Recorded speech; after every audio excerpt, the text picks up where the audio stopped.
వందే శంభుమాపతిం సురగురుం వందే జగత్కారణం వందే పన్నగభూషణం మృగధరం వందే పశూనాం పతిం వందే సూర్యశశంకమన్నినయనం వందే ముకుందప్రియం వందే భక్తజనాశ్రయం చ వరదం వందే శివం శంకరం. సివిఆర్ హోమ్ స్పిరిచువల్ ఛానల్ ప్రేక్షకులకు నమస్కారం.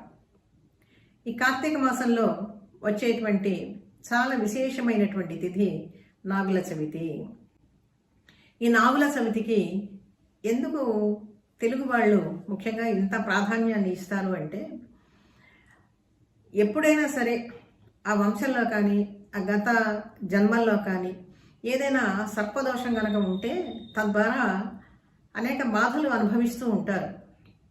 అది వ్యాధి రూపంలో అనుభవించవచ్చు, సంతాన రూపంలో సంతాన లేమితో బాధపడుతూ ఉండొచ్చు, లేకపోతే సంతానం నిలవకపోవచ్చు. ఒకవేళ గర్భం వచ్చినా కూడా ఆ గర్భం కూడా నిలవకుండా పోవటానికి కూడా అవకాశాలు ఉంటాయి. అందుకని దానికి నివారణగా ఈ నాగుల చవితికి మనం ప్రాధాన్యాన్ని ఇచ్చుకుంటూ వస్తాం. ఈ నాగుల చవితే కాదు, చవితి, పంచమి, షష్ఠి ఈ తిథులన్నీ కూడా ఒక్కొక్క మాసంలో ప్రత్యేకంగా నాగ దోషాన్ని నివారించటానికి ప్రత్యేకమైనటువంటి తిథులుగా మన పురాణాలు పేర్కొంటూ ఉన్నాయి. సర్పాలు, దివ్యమైనటువంటి సర్పాలు చాలా ఉంటాయండి. చూసేటువంటి ప్రతి పాము కూడా దివ్య సర్పం కాదు, అన్నీ ఉంటాయి, సర్పజాతులు అన్నీ ఉంటాయి. కానీ అన్నింటిలో కూడా విశేషమైనటువంటి శక్తి కలిగినటువంటివి కొన్ని జాతులు ఉంటాయి. వాటిలో ఇప్పుడు ఆదిశేషుడు, వాసుకి, తక్షకుడు ఇటువంటి సర్పజాతులు అవి దివ్య సర్పాలు. అవి మనకి కనపడమనుకోండి, కానీ ఆ దివ్య సర్పాలకి సంబంధించినటువంటి జాతులే భూలోకంలో చాలా అత్యల్పమైనటువంటి శక్తితో కొన్ని, ఉదాహరణకి నాగుపాము అంటాం, త్రాచుపాము. ఈ త్రాచుపాముని తెలిసి తెలియక ఏదైనా చేసినా కూడా, చంపినా కొట్టినా కూడా ఆ దోషం ఆనువంశికంగా కూడా వస్తుంది అని చెప్పి పెద్దవాళ్ళు చెప్తూ ఉంటారు. దీనివల్ల ఈ సంతాన రాహిత్యం కానీ ఇటువంటివన్నీ కూడా ఎన్నో బాధలు, వ్యాపారాలు కలిసి రాకపోవటం కానీ ఇటువంటివన్నీ కూడా ఏదో జరుగుతూ ఉంటాయి. మరి అందుకనే ఈ సర్పదోష నివారణ పూజలు కూడా చాలా క్షేత్రాల్లో మన తెలుగుదేశంలోనే చేస్తూ ఉంటారు. శ్రీకాళహస్తి చాలా ప్రధానమైనటువంటిది సర్పదోష నివారణ చేయటానికి. అలాగే కృష్ణా జిల్లాలో మోపిదేవి అనేటువంటి గ్రామం ఉన్నదండి. అక్కడ వెలిసినటువంటి, స్వయంభూగా వెలిసినటువంటి సుబ్రహ్మణ్యేశ్వరుడు, అక్కడ కూడా ఈ సర్పదోష నివారణ కోసము, ఈ సంతానం అభివృద్ధి కోసము చాలామంది చేస్తూ ఉంటారు. అలాగే గుంటూరు జిల్లాలో పెద్ద కాకాని ప్రాంతంలో కూడా ఈ సర్పదోష నివారణ పూజలు కూడా చక్కగా చేస్తూ ఉంటారు. అక్కడ వెలసినటువంటి పరమేశ్వరుడు కూడా చాలా అనుగ్రహప్రదాయకుడుగా ఉంటాడు, భక్త సులభుడుగా ఉంటారు. కాబట్టి ఎన్నో క్షేత్రాలు మనకి ఈ విధంగా దివ్యమైనటువంటి క్షేత్రాలు, అనేక మహిమ కలిగినటువంటి క్షేత్రాలు చాలా ఉన్నాయి. ఈ నమ్మకాలు మనం తీసివేయలేం ప్రజల్లో నుంచి. ఇది కేవలం నమ్మకమే కాదు, ఆ దోషం కనుక ఉన్నట్లయితే తద్వారా అనుభవించేటువంటి బాధలు కూడా అధికంగానే ఉంటాయి. కొన్ని చర్మ సంబంధమైనటువంటి వ్యాధులు కూడా ఈ సర్పదోషాల వల్ల కలుగుతాయి అని చెప్పి చెప్తూ ఉంటారు. చాలా కష్టపడినా కూడా వాటికి నివారణ ఒక్కొక్కసారి లభించదు. అలాగే ఇంకొక ప్రసిద్ధమైనటువంటి క్షేత్రం ఉన్నదండి కర్ణాటకలో, కుక్కే సుబ్రహ్మణ్యేశ్వర స్వామి.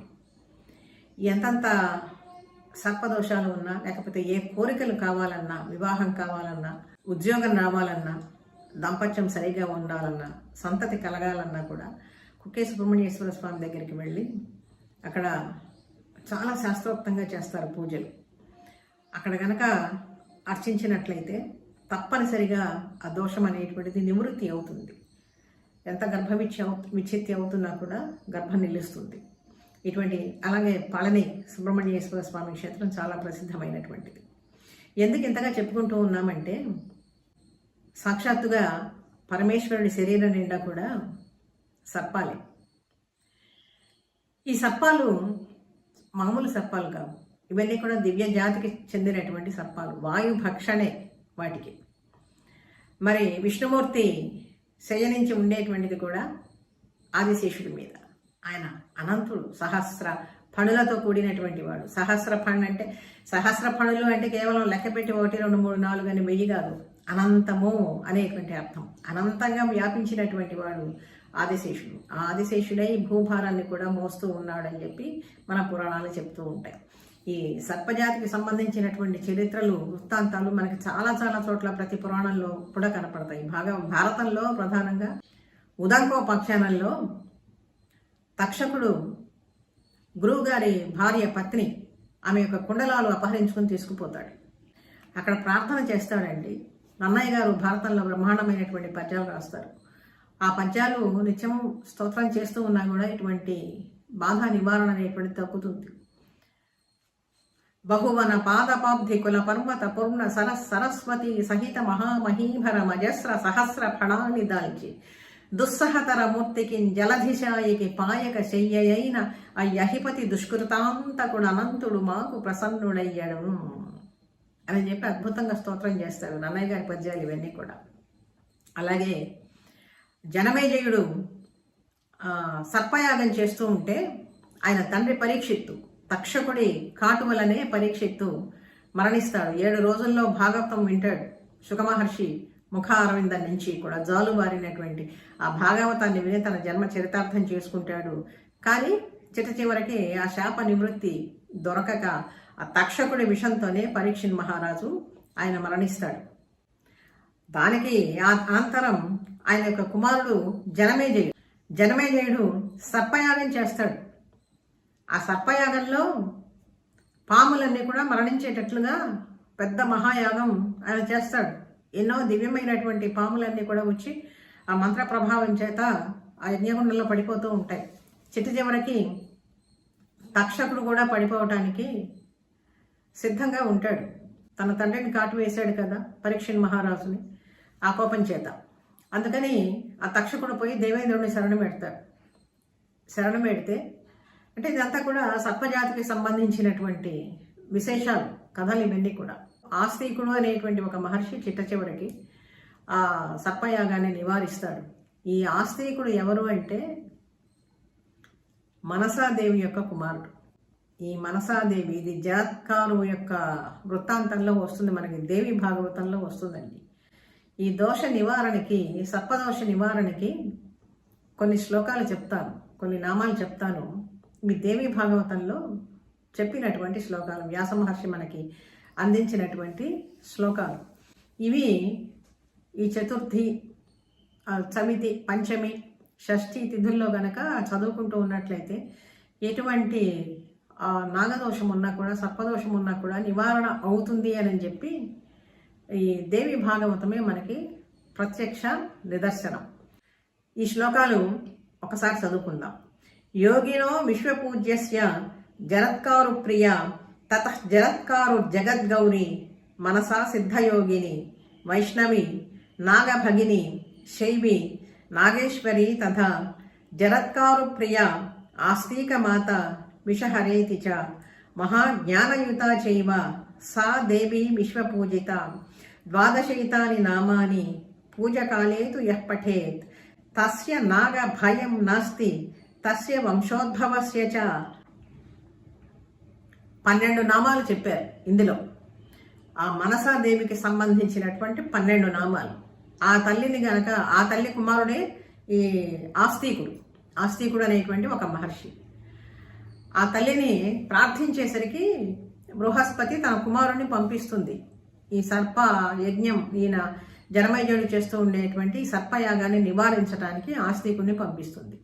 బృహస్పతి ప్రార్థించినటువంటి స్తోత్రం ఇది. ఏమిటి ఈ 12 నామాలు మనసాదేవిని గురించి? ఏమిటి నామాలు? జరత్కారు ప్రియ, జరత్కారు, జగద్గౌరి, మనస, సిద్ధయోగిని, వైష్ణవి, నాగభగిని, శైవి, నాగేశ్వరి, జరత్కారు ప్రియ, ఆస్తిక మాత, విషహరేతి చ. మొత్తం 12 నామాలు. ఈ 12 నామాలు గనక చదువుకుంటూ ఉన్నట్లయితే ఎటువంటి ఈ సర్పదోషాలు కూడా నివారించబడతాయి అని చెప్పి, ద్వాదశైతాని నామాని పూజా కాలేతు యః పఠేత్. పూజ చేసుకునేటప్పుడు ఈ 12 నామాలు గనక చదువుకున్నట్లయితే వాళ్ళకి తస్య నాగభయం నాస్తి తస్య వంశోద్భవస్య చ. వాళ్ళకి ఎవరికి కూడా నాగభయం ఉండదట, వంశం కూడా వృద్ధి అవుతుంది. నిత్యం పఠేద్యస్తం దృష్ట్వా నాగవర్గః పలాయతే. ఇక ప్రతిరోజు గనక చదువుకున్నట్లయితే ఎంత ఫలితాన్ని ఇస్తుందో ఈ స్తోత్రం చూడండి. కేవలం 12 నామాలు. ఈ 12 నామాలతో కూడినటువంటి ఈ స్తోత్రం గనక ఒకసారి చదువుకున్నట్లయితే, అంటే ప్రతినిత్యము గనక పారాయణ చేస్తూ ఉన్నట్లయితే ఎవరికి కూడా ఈ సర్పదోషము అనేటువంటిది ఏమీ బాధించదు. ఇక్కడ సాక్షాత్తుగా వ్యాస భగవానుడే మనకి దేవి భాగవతంలో అందించినటువంటి దివ్యమైనటువంటి 12 నామాలు ఇవి. ఈ 12 నామాలు ఆ మనసాదేవిని అంటే ఆస్తికుడి యొక్క తల్లిని ప్రార్థిస్తూ ఉండేటువంటి శ్లోకాలు. మళ్ళీ ఒక్కసారి చదువుకుందాం. జరత్కారు ప్రియ తతః జరత్కారు జగద్గౌరి మనసా సిద్ధయోగిని, వైష్ణవి నాగభగిని, శైవి నాగేశ్వరి తథా జరత్కారు ప్రియ, ఆస్తిక మాత, విషహరేతి చ. ఈ 12 నామాలు. ఈ విధంగా నాగులకు సంబంధించినటువంటి చరిత్రలు మన పురాణాల్లో చాలా కనపడతాయి. విషంతో కూడుకున్నటువంటి పాములు ఉంటాయి, దివ్యజాతికి చెందినటువంటి పాములు ఉంటాయి. విషంతో కూడుకున్నటువంటి పాములు అంటే భాగవతంలో 10వ స్కంధంలో కృష్ణుడు కాళీయమర్దనం చేశాడు. ఎందుకు కాళీయమర్దనం చేశాడు? ఆ కాళీయుడి వల్ల యమునా నది జలాలన్నీ కూడా కలుషితమైపోయినాయి. అందుకనే ఆయనే స్వయంగా ఆ కాళీయుడి పడగల మీద నృత్యం చేసి చివరికి దాన్ని సముద్రంలోకి తోలేశాడు. ఈ విధంగా సర్పజాతికి చెందినటువంటి ఎన్నో చరిత్రలు మనకు ఉన్నాయి. అందుకని ఈ మాసంలో వచ్చేటువంటి నాగుల చవితి విశిష్టత కూడా మనకి చాలా వరకు కనపడుతూ ఉంటుంది. ఈ దోషం పోగొట్టుకోవటానికి కూడా ఇక్కడ ఈ 12 నామాలు మనం చెప్పుకోవటం అయింది. ఎవరైనా కనుక బాధపడుతూ ఉన్నట్లయితే ఈ 12 నామాలు మనం చక్కగా చదువుకుంటూ ఉన్నట్లయితే ఆ దోష నివృత్తి చక్కగా జరుగుతుంది.